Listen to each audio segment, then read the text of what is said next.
Green Gables. Chapter 4. More trouble for Anne. I think I will ask the new vicar, Mr. Allen, and his wife to tea on Wednesday, said Marilla one day.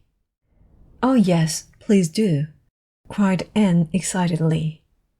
Mrs. Allen is young and beautiful, and has a very sweet smile. Can I make a cake for tea? Say yes, Marilla. Marilla agreed, and for the next few days, Anne planned what she would put in a cake. I do hope it's going to be a good one, she told Diana.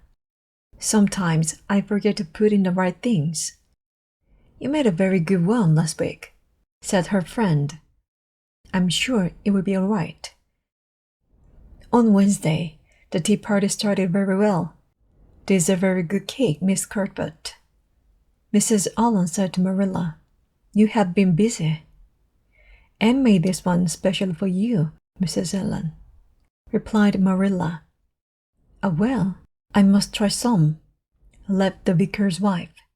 But after the first mouthful, there was a very strange look on her face. Is anything wrong? Asked Marilla. She ate a piece of Anne's cake herself. Oh, Anne, what have you put in this cake? She cried. Isn't it all right? Asked Anne, her face red. All right? It's horrible. Don't try to eat any more, Mrs. Allen. Anne, you put my medicine in this cake. Oh, I didn't know. It was white and in a bottle. I thought it was milk, sobbed Anne. She ran upstairs and fell on her bed, crying loudly. But later that evening, when Mr. and Mrs. Allen went home, Marilla came to talk to her. Oh, Marilla, cried Anne. Everybody in Evelyn will laugh at me for putting medicine in a cake. Marilla smiled and touched Anne's face. No, they won't, Anne. Mrs. Allen wasn't angry, you know. She said it was very kind of you to make her a cake, and she's asked you to tea at her house. Oh, so she's forgiven me. She's nice, isn't she? Said Anne thankfully. Why do I get into trouble like this? Perhaps I won't make any mistakes tomorrow. Marilla shook her head, still smiling. You will think of something, Anne. You're very good at making mistakes. Spring came, with its bright green leaves and olive flowers. One April evening, Marilla came home late after visiting friends. She found the kitchen empty and no supper on the table. Where's Anne? She thought crossly. I told her to get the supper ready. She hurried upstairs to Anne's room and found the girl sobbing on the bed. Don't look at me, Marilla, Anne cried. I know I'm bad. I know I am. What's the matter? Asked Marilla. Are you ill? Oh, Marilla, I just want to die. Look at my hair.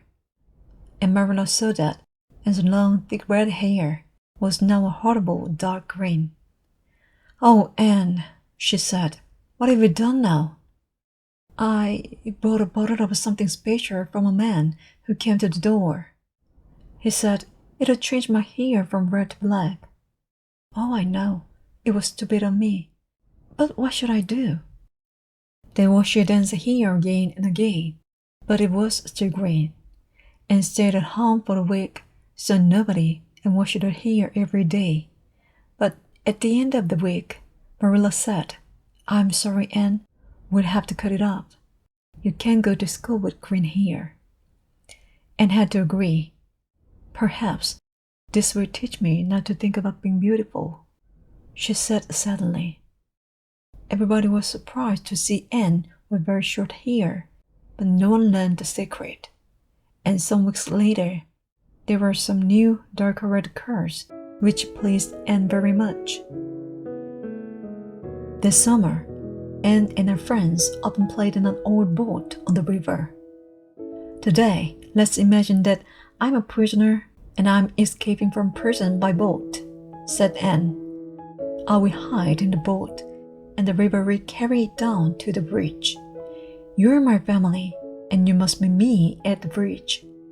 The other girls agreed, so Anne got into the boat and hid under some coats.